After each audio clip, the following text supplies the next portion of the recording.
अस्सलाम वालेकुम, आदाब, नमस्कार। परभणी न्यूज महानगर में आपके साथ शेख इफ्तिखार। परभणीतील 7 दिवसीय रांगोळी कार्यशाळा, रांगोळी शिकणारे कलाप्रेमीसाठी स्वर्ण संधी। साई आर्ट क्लासेसचे भारतातील सुप्रसिद्ध रांगोळी कलावंत श्री प्रमोद आरवी सर्व यांचे सहकारी कुमारी सुदेशना कछवे यांचे मार्गदर्शनाखाली दिनांक 16 ते 22 ऑगस्ट या कालावधीत 7 दिवसीय रांगोळी कार्यशाळाचे आयोजन करण्यात आले आहे। यामध्ये 3D रांगोळी, व्यक्तिचित्र रांगोळी, स्वतंत्र दिन विशेष रांगोळी व अन्य प्रकारचे रांगोळीचे मार्गदर्शन करण्यात येणार आहे। स्थळ गांधी पार्क, अष्टभुजा मंदिर, परभणी। प्रवेश घेण्यासाठी दिलेले मोबाईल क्रमांकावर संपर्क साधा। संपर्क श्री प्रमोद आरवी सर 7840967627, कुमारी सुदेशना कछवे 9890706528। महाराष्ट्र वक्फ बोर्ड के चेयरमैन विधायक डॉक्टर वजाहत मिर्जा ये तारीख 7 अगस्त 2022 रविवार के रोज परभणी दौरे पर आए हुए थे। उस समय उन्होंने परभणी के शहीनशाह सूफी संत हजरत सैयद शाह तुराबुल हक रहमतुल्लाह अलैह इनके आस्थाने पर आकर चादर फूले चढ़ाकर इसाले सवाब पेश किया। इस समय यहाँ के शिरनी कॉन्ट्रैक्टर माजिद खान उर्फ अफसर खान साहब, इन्होंने वक्फ बोर्ड के चेयरमैन विधायक डॉक्टर वजाहत मिर्जा, अहमद खान, मिनाज खादरी, एकता सेवाभावी संस्था के संस्थापक अध्यक्ष अजमत खान, असलम खान, आसिफ खाजी, मुंबई के सलीम भाई, इनका सत्कार स्वागत किया। इस समय नदीम इनामदार, खदीलाला हाशमी, अब्दुल रब, समीर पटेल, सत्तार खान आदि मौजूद थे। Subscribe now and press the bell icon. Never miss an update.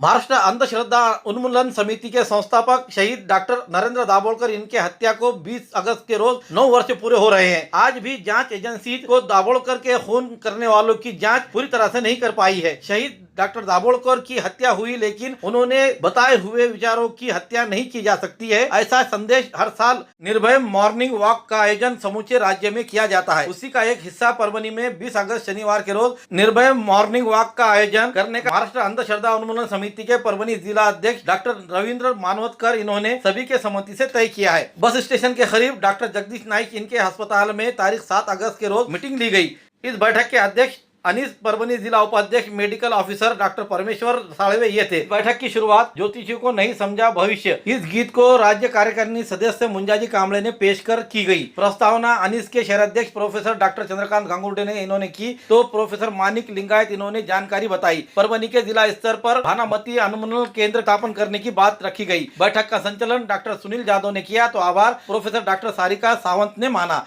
इस समय Sheikh Alimuddin, Maruti Bare, professor doctor Savitri Chitale, doctor Ravindra Manotkar, professor doctor Chandrakant Gangurde, professor Siddharth Tongrao, Rahul Khedkar, doctor Jagdish, professor Manik Lingayat, doctor Agasti Ingole, Sunil Kokare, doctor Yash Kharat, Rajendra Dhabale, Munjaji Kamble के साथ अन्य कार्यकर्ता हाजिर थे। एक 1.5 वर्षाखाली केरवाडीमध्ये एका पोरीला अंगामध्ये यायला लागलं, तिला कोणतरी सांगितलं की उलट्या कबुतराचे पाय असलेला कबूतर पाहिला की भानामध्ये होते। पण त्यातून तिचे पाहून दुसरी शेजारीण मुलगी, चुलत बहीण, मावस बहीण, अशा कमीत कमी 6 पोरी एकाच ठिकाणी गावामध्ये चालू झाल्या। मग गावामध्ये पसरल्या की सगळं भानामती झाली आहे, करणी झाली आहे। मग ते प्रकार पूर्णपणे निदर्शनास आणला। मग तिथे एका शिक्षकांनी लिंगायत सरांशी कॉन्टॅक्ट केला। मग एक मुलीला आम्ही नीट करत गेलो आणि परत ती भानामती शांत झाली। मात्र याला कुठंतरी मोठं स्वरूप द्यावं। प्रत्येक गावामध्ये खेड्यात चालू आहे, अंगात येणं, देवी प्रकट होणं, हे सर्व प्रकार चालू आहे। त्याला कुठतरी शांत करायचं असेल तर आपल्याला छोटंसं स्वरूप तर द्यावं लागेल, त्याला एक नाव द्यावं लागेल। प्रतीक असेल तर तिथं संघटना चालू होते। तर प्रत्येकाचं मला वाटतं भानामती निर्मूलन केंद्र असं नाव द्यायला हरकत नाही। बड़े शहरों में जाने की जरूरत नहीं, पुरानी बीमारियों पर गारंटी के साथ इलाज, सभी प्रकार के मूल्यात की बीमारियों को जड़ से खत्म किया जाता है परभणी में। संपर्क डॉक्टर गोविंद कामटे, आयुर्वेदिक विद्या विशारद, बालाजी आयुर्वेदिक प्राकृतिक चिकित्सा केंद्र, शाखा नंबर 1, उघड़ा महादेव इलाका, महात्मा बसवेश्वर चौक, कारेगांव रोड, परभणी। सुबह 8 बजे से रात 10 बजे तक। संपर्क 9921691008। मंठे में बागवान समाज के शिक्षा सम्मेलन को मिला बड़ा प्रतिसाद। युवा पीढ़ी के लिए शिक्षा समय की जरूरत है, ऐसा खदीर मदनी इन्होंने कहा। जालना जिले के मंठा तहसील में बागवान समाज शिक्षा और सामाजिक दृष्टि से पिछड़ा होने की वजह से उनके हित के लिए बागवान एकता मंच की ओर से आज तारीख 7 अगस्त 2022 रविवार के रोज श्री गणेश शाहने लॉन्स इसमें बागवान तालीमी कॉन्फ्रेंस का आयोजन किया गया। इस सम्मेलन में बागवान समाज के छोटे बड़े सभी व्यापारियों ने अपनी दुकानें बंद कर, इसमें महिलाओं ने विशेषकर आदमियों ने भी हिस्सा लिया। सम्मेलन में महिलाओं के लिए पर्दे का खास सख्त इंतजाम किया गया था। इस सम्मेलन में मराठवाड़ा के सभी ज्येष्ठ और प्रतिष्ठित व्यक्ति मौजूद थे। इस वर्ष 2022 में 10वीं कक्षा में पास हुए छात्राओं का और आलेमा कोर्स पूरे किए हुए छात्राओं का सत्कार किया गया। कार्यक्रम के अध्यक्ष स्थान पर अब्दुल जब्बार हाजी गौस सेठ बागवान अध्यक्ष बागवान एजुकेशन ट्रस्ट महाराष्ट्र किए थे।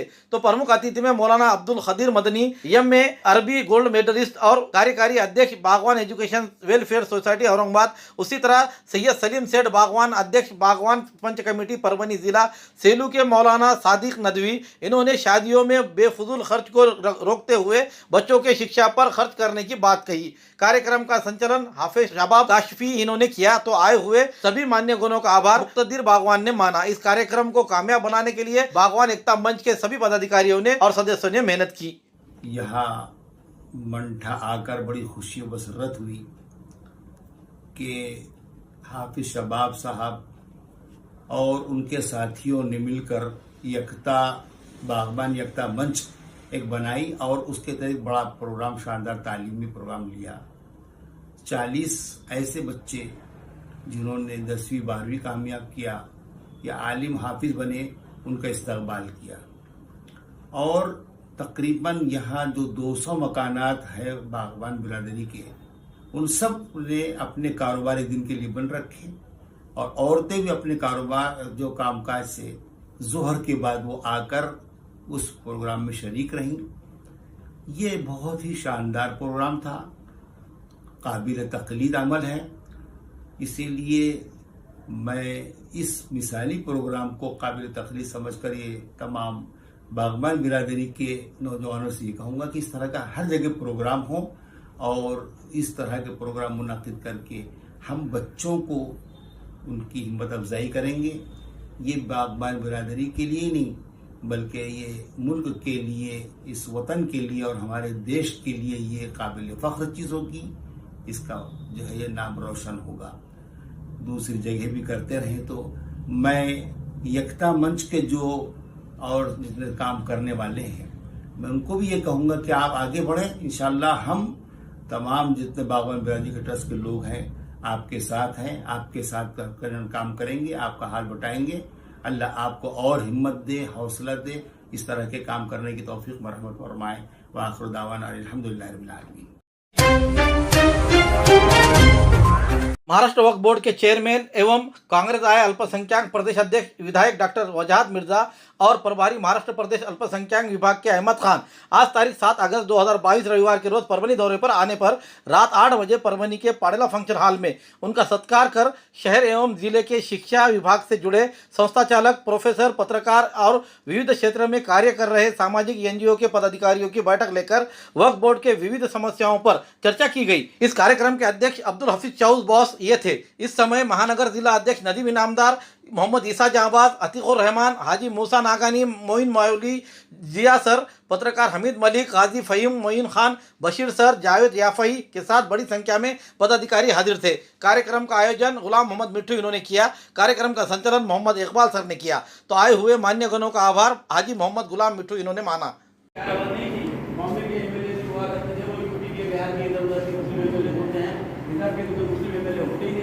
तो आप लोगों को मालूम ही नहीं कि इधर के मसाइल क्या है, मराठवाड़ा के मसाइल क्या है, मराठवाड़ा के मुसलमानों के मसाइल क्या है।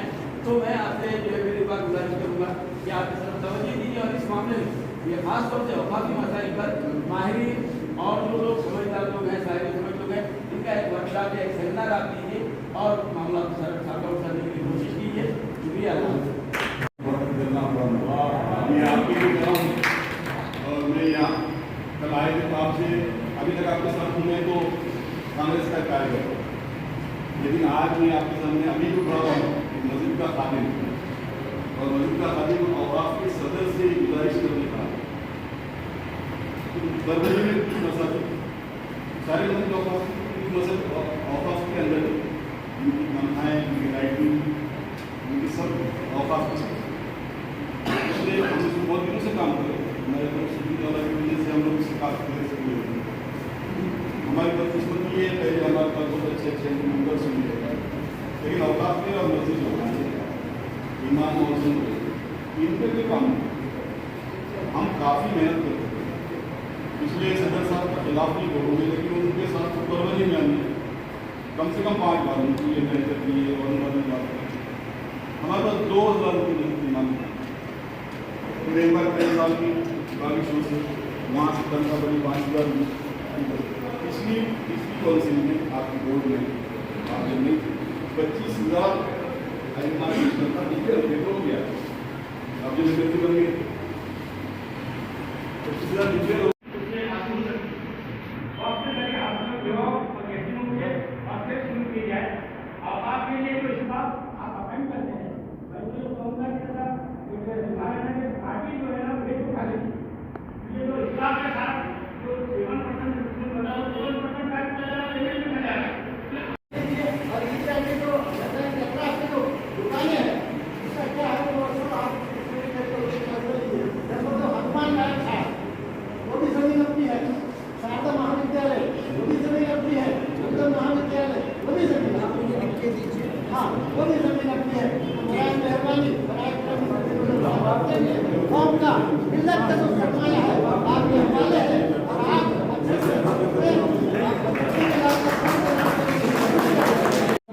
एमएलए एमएलसी में से 2 मेंबर चुनते जाते हैं, तो वहाँ से अनअपोज में चुनकर गया हूँ।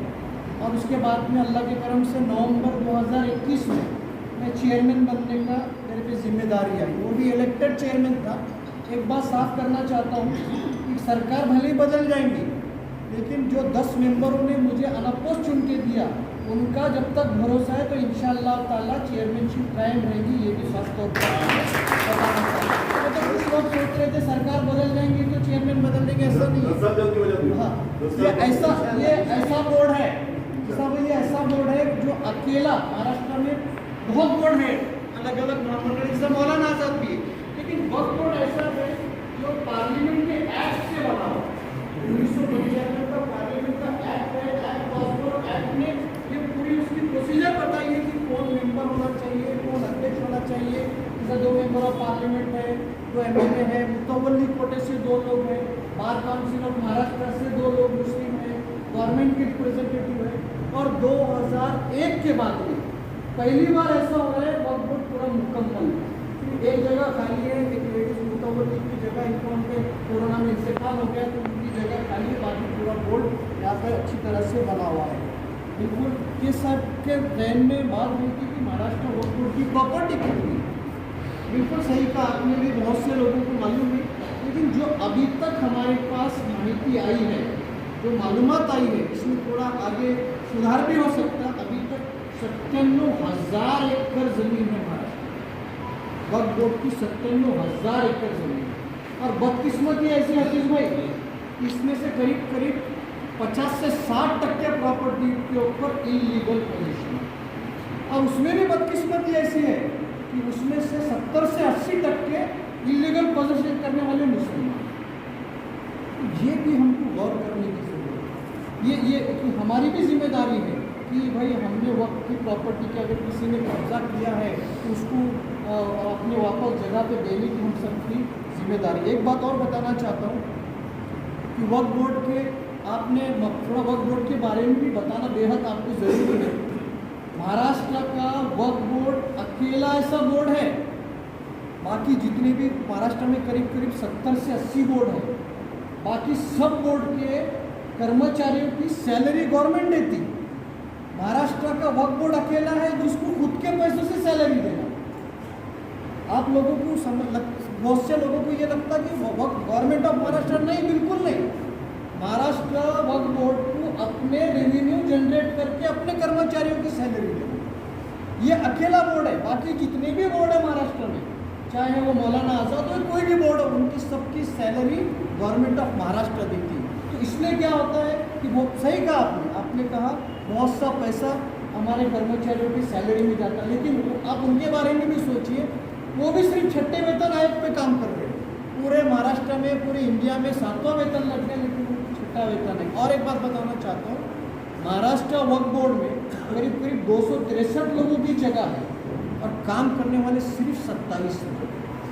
97,000 एकड़ ज़मीन है और काम जितने होना चाहिए उससे 10% है। लेकिन अल्लाह का करम है, जब से मैं चेयरमैन बना था और मैं हमारे तमाम मेम्बरान, उसमें सभी मेम्बरान बहुत कोशिश कर रहे थे, बड़ी मुश्किलों से, बड़ी मिन्नतों के बाद में, इसलिए सरकार ने, जब उद्धव ठाकरे सीएम थे, उन्होंने और बाकी मंत्रिमंडल के पास मैं खुद लेके गया और उन्होंने 170 लोग भरने की परवानगी हमको दे दी है और इंशाअल्लाह ताला आने वाले 3 महीने में पूरे की पूरे हम उसको रिक्रूट कर देंगे और ये जो पेंडेंसी का काम है इसको दूर करने का काम 100% होने जा रहा है। आपको यकीन के साथ कहता हूँ कि हर जिले में, हर डिस्ट्रिक्ट में एक डिस्ट्रिक्ट वर्क ऑफिसर रहेगा और उसके हाथ के नीचे 7 से 8 लोग रहेंगे।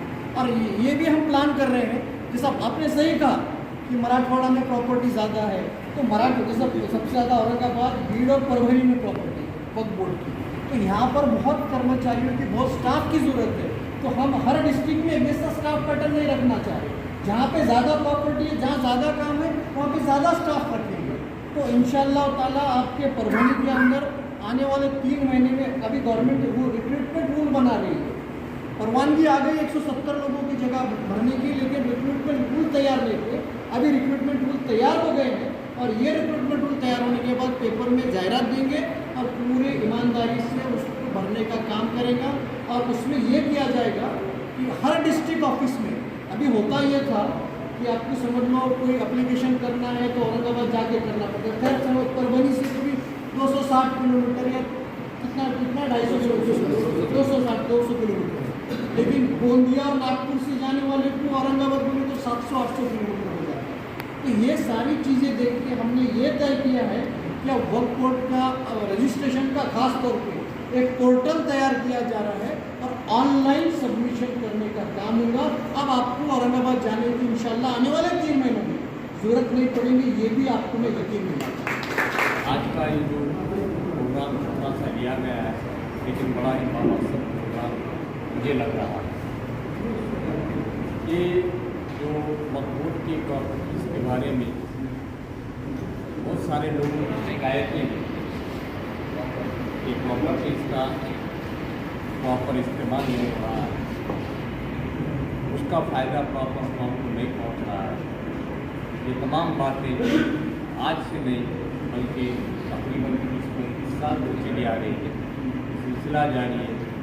आज तक तकरीबन 5-6 सदर वक्फ बोर्ड के हमने देखे हैं, लेकिन आज पहली मरतबा डॉक्टर साहब की ज़बानी ये सुनने में आया है कि इन्होंने कम से कम पंचायत के स्टाफ को, वक्फ बोर्ड के स्टाफ को जो 27 की तादाद थी 127 तो कराया, कम से कम 170 कम से कम वो लोगों को तो मुसलमानों को ही हो गए, शायद रोजगार का फ़ायदा पहुँचेगा।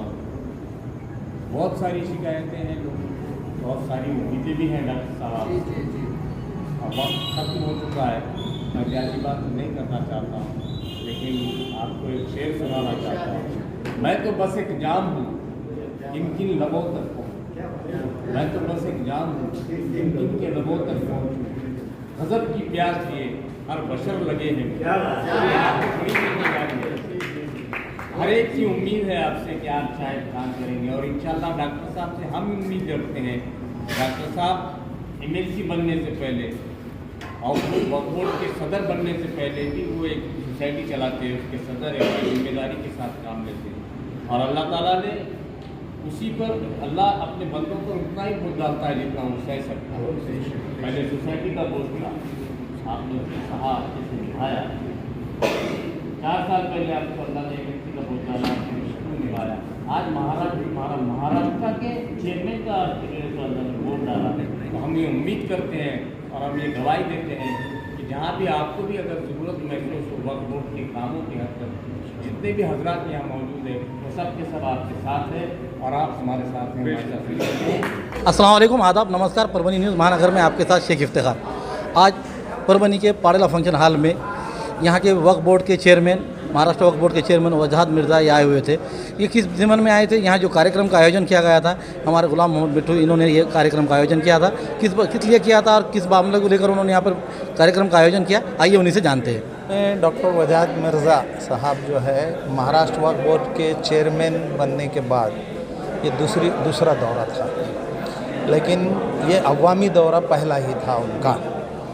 और हमारा मकसद ये था कि हम उनका इस्तकबाल तो करें ही करें, लेकिन जो ज़िम्मेदारी उनको मिली है, और वक्फ बोर्ड की ज़िम्मेदारी एक ऐसी ज़िम्मेदारी है कि जिससे आज जो है लोगों के जहनों में ये बात बैठी हुई है कि वक्फ बोर्ड की जायदादों का जो है नाजायज़ इस्तेमाल है।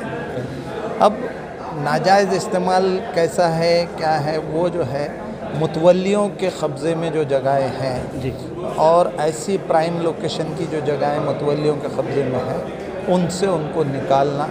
कुछ प्राइम लोकेशन जो वक्फ बोर्ड के कब्ज़े में जो जायदादें हैं, ऐसे प्राइम लोकेशन में कुछ ऐसी चीज़ें बनाना कि जिससे वक्फ बोर्ड की इनकम भी बढ़े और उस इनकम के ज़रिए से मंशा वक्फ जो है कि बेवाओं के लिए काम किया जाए, नौजवानों के लिए काम किया जाए, स्टूडेंट्स के लिए काम किया जाए, ये तमाम काम जो है वक्फ के ज़रिए से किए जा सकते हैं। लेकिन आज क्या हो रहा है कि चंद ही लोग जो है उसका गलत इस्तेमाल कर रहे हैं और गलत तरीक़े से लोगों को ब्लैकमेल भी करते हैं। तो ये इन चीज़ों को ये ख़त्म किया जाए और सही नहज पर जो है वक्फ प्रॉपर्टी की जो है रिकॉर्ड तैयार किया जाए। वैसे परभनी में रिकॉर्ड तैयार हो रहा है और फौजिया मैडम भी मेहनत कर रहे हैं, मगर वजाहत मिर्ज़ा साहब ये सदर होने की वजह से जो है हम उनसे बहुत ज़्यादा उम्मीद करते हैं। नौजवान हैं, काम करने का जज्बा है और ये उम्मीद यकीनन की जानी चाहिए भी कि भाई एक मिल्लत का दर्द रखने वाला शख्स वो अगर इस ओहदे पर आता है तो वो यकीनन जो है मिल्लत का और कौम का जो है भलाई का काम करेगा, ये उम्मीद करते हैं। और उसी मकसद से जो है हमने आज उनका इस्तकबालिया यहाँ मुनक़्क़द किया था और अब्दुल हफीज़ चाउश हमारे दोस्त हैं, उनकी सदारत में ये प्रोग्राम लिया गया और जो है तमाम शहर के ज़िम्मेदारान, रिटायर्स टीचर ऑफिसर्स और जो है तमाम ऐसे लोग जो है इस प्रोग्राम में जिन्होंने शिरकत की, मैं उन तमाम का भी शुक्रिया अदा करता हूँ और बिलखुसूस आपका भी शुक्रिया अदा करता हूँ कि आपने जो है अपना वक्त निकाल के इस प्रोग्राम को यहाँ जो है अटेंड किया और जो है इसको अवाम तक पहुँचाने के लिए जो है आप जो कोशिशें कर रहे हैं, यकीनन इससे जो है अवाम में बेदारी आएगी और सच्चाई लोगों के सामने आएगी, यही उम्मीद करते हैं। ये थे हमारे साथ गुलाम मोहम्मद मिट्ठू, जिन्होंने ये बात बताई कि जो आज यहाँ मीटिंग लेने का मकसद ये था कि जो वक्फ प्रॉपर्टी वो अच्छे तहत यानी कि कोई इदारों को और अच्छे काम में इस्तेमाल हो, इसलिए आज उनको यहाँ पर बोल के वजाहत मिर्ज़ा को बुलाकर उनका जो तो इस्तकबाल करते हुए उन पर एक जिम्मेदारी का बोझ डाला है। अब परभनी के लिए उन्होंने किस तक अच्छे साबित होते ये आने वाला समय ही बताएगा। आज हमारी ली हुई मुलाकात आपको किस तरह पसंद आई, इसके बारे में आपके कमेंट्स होना ज़रूरी है। कमेंट के साथ साथ अगर पसंद आने पर लाइक करें, शेयर करें और अब तक हमारा चैनल सब्सक्राइब नहीं किया है तो सब्सक्राइब ज़रूर करें, बेल आइकन का बटन ज़रूर दबाएं ताकि हमारी ली हुई न्यूज़ आप तक पहले पहुँच सके। Subscribe now and press the bell icon. Never miss an update.